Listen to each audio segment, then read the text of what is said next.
दीपावली की काली अंधियारी रात थी।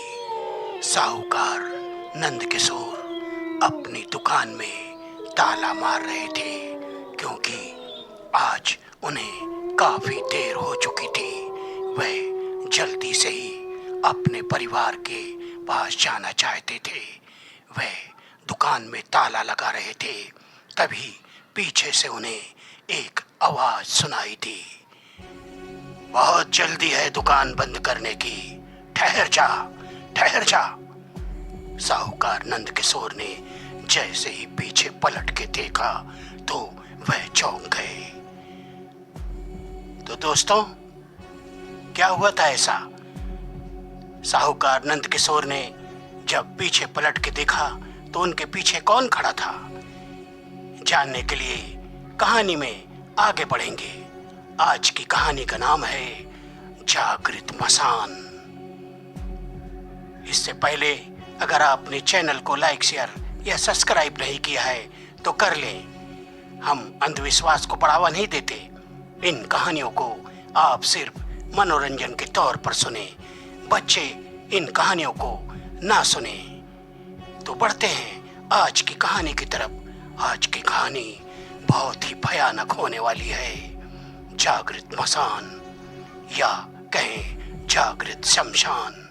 ये वो शमशान या मसान होते हैं जिनमें निरंतर चिताएं जलती रहती हैं। ये कभी शांत नहीं रहते। जैसे वाराणसी के मणिकर्णिका घाट। आज उस मसान की बात कर रहे हैं जिसका नाम है भैंसा कुंड शमशान, भैंसा कुंड मसान। पिंपरी गांव में कभी साहूकार नंदकिशोर रहा करते थे। वह बहुत ही दयालु प्रवृत्ति के थे।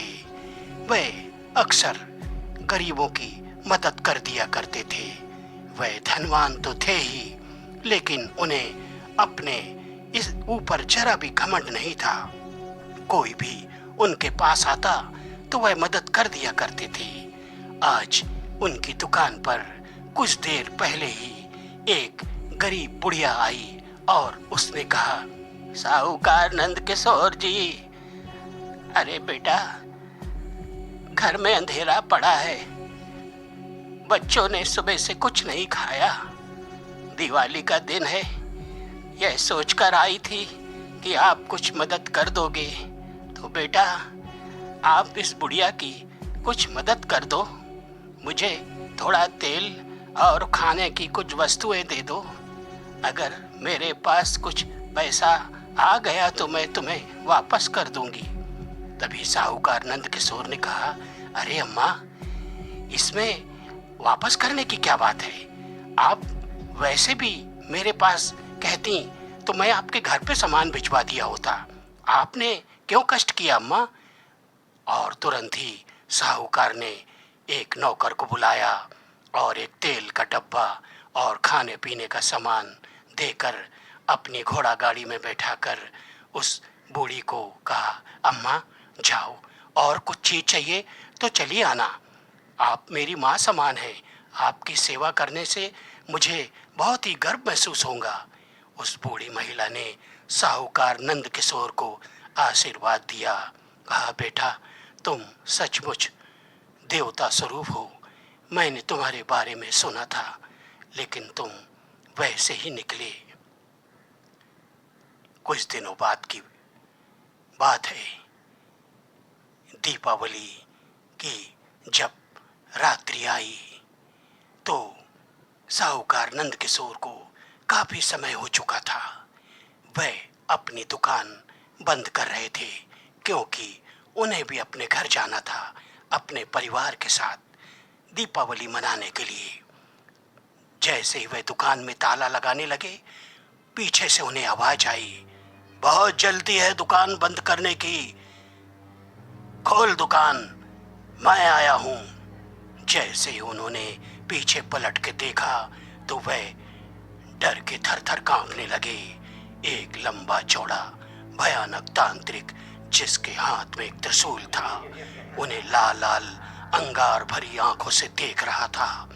साहूकार नंद किशोर ने अपने आप को संभाला और उसके चरणों में गिर गए। हे प्रभु, मुझसे कोई गलती हो गई जो आप इस समय मेरी परीक्षा लेने चले आए। चल, ताला खोल और आसन लगा। साहूकार नंद किशोर ने तुरंत ही दुकान का ताला वापस खोल दिया और उन्हें अंदर ले आए और अपनी गद्दी पर उन्हें बैठा दिया और कहा, प्रभु, मेरे अहोभाग्य हैं जो आप मेरे यहाँ पधारे। कहिए, मैं आपकी क्या सेवा करूं?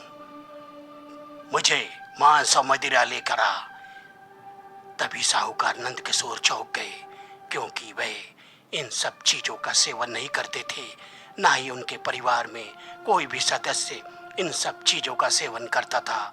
उन्होंने कहा, हे प्रभु, मैं इन सब चीजों को कहाँ से लाऊंगा, क्योंकि मैं इन सब चीजों का सेवन नहीं करता हूँ।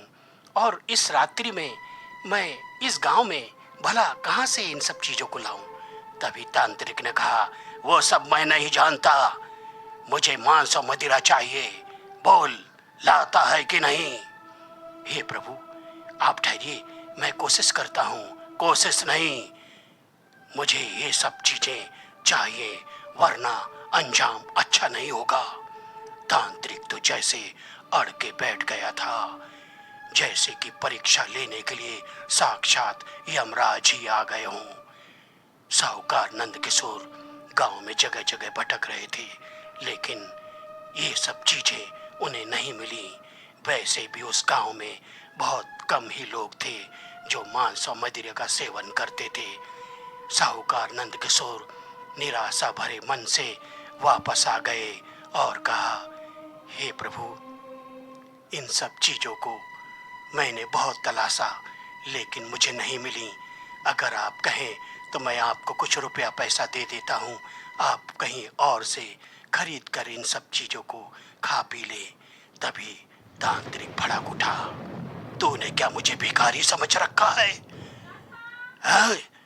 अब बताता हूँ कि मैं कौन हूँ। और वह आसन से उठ गया और उनकी दुकान से बाहर निकल गया।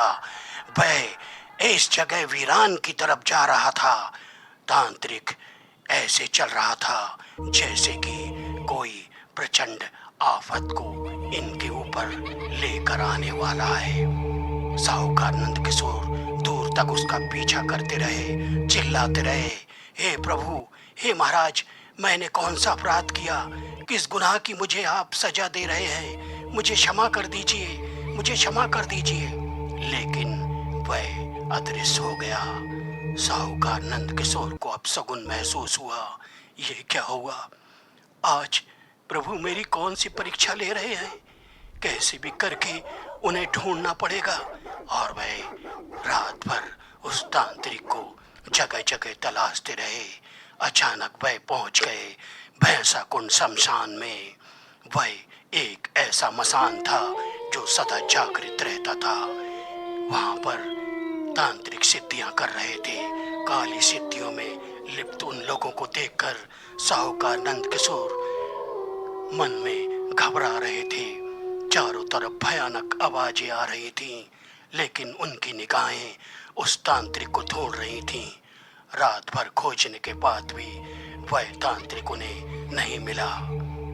जब दूसरे दिन ढूंढते ढूंढते सवेरे जैसे ही वह अपने घर के पास पहुंचे, दरवाजे पर ही उनके सीने में एक दर्द हुआ और सदा के लिए उनके प्राण पखेरु उड़ गए। तो दोस्तों, कौन था वह साधु? क्यों लेने आया था साहूकार नंद किशोर की ऐसी परीक्षा? इसमें क्या रहस्य हो सकता है? अगर इस कहानी को आप पूरा सुनना चाहते हैं तो कमेंट करके मुझे बताएं, तो मैं इसका पार्ट 2 आपको जरूर सुनाऊंगा। यह कहानी काफी भयानक है। अगर अच्छी लगे तो लाइक, शेयर, कमेंट और सब्सक्राइब कर देना। फिर मिलेंगे।